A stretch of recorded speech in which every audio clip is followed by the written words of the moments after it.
China detained former Canadian diplomat Michael Kovrig in a move that came days after Beijing warned Ottawa of severe consequences after the arrest of Chinese tech giant Huawei's CFO Meng Wanzhou. Chinese authorities are questioning Michael Kovrig on suspicion of engaging in activities that harmed China's national security.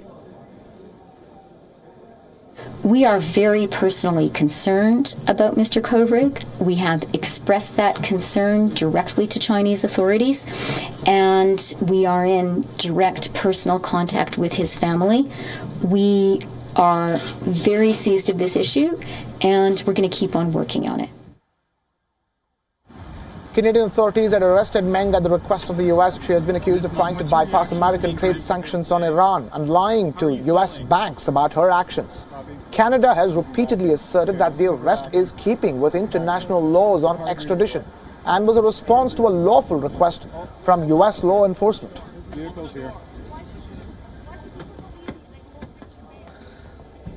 It's the latest twist to the ongoing saga of the arrest of Chinese tech giant Meng Wanzhou in Vancouver, Canada, on the request of U.S. law enforcement. Meng Wanzhou, keep in mind on your screens, has gotten bail, for which over $7 million had to be forked out, and she has to wear a bracelet that will detect through GPS her location.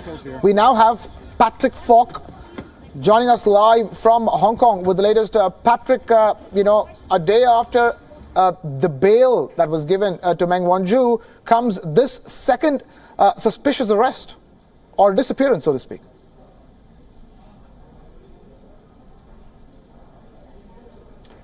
Well, yeah, that's right. I mean, you say it's a second suspicious arrest, but in fact, both arrests apparently took place on Monday. Now, Michael Spavor, who is known to Michael Kovrig, was apparently working for an NGO based in Dandong, and his organization was primarily concerned with organizing cultural exchanges with North Korea and also finding business opportunities for the hermit state. As far as we understand, he's been detained by state security.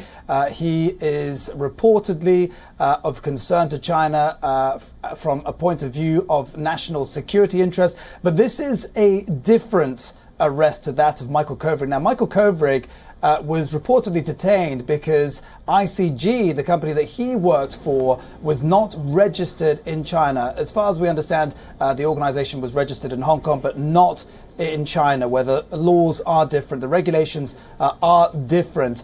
We don't know if that is indeed the case or not. We haven't heard from ICG whether or not it is properly registered on mainland China. But certainly that doesn't seem to be likely for... Yep. Net. How come, if all of these lack of compliance to the local laws of China, how come they all came up right after Meng Wanzhou's arrest? That's the big question.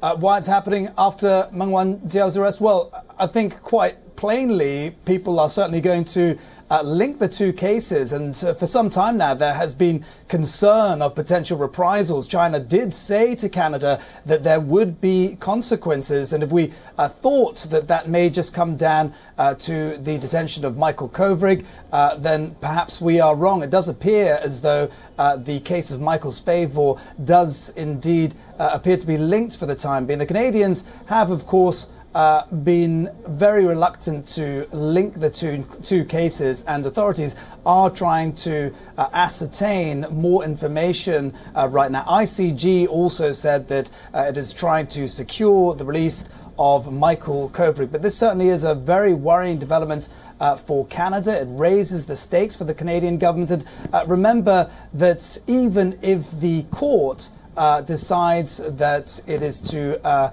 allow Meng Wanzhou to be extradited to the US, that will still need to pass through the Justice Minister, and it's the Justice Minister that will need to sign off on whether or not that's allowed to happen. This is something that the Canadians potentially will take into account now.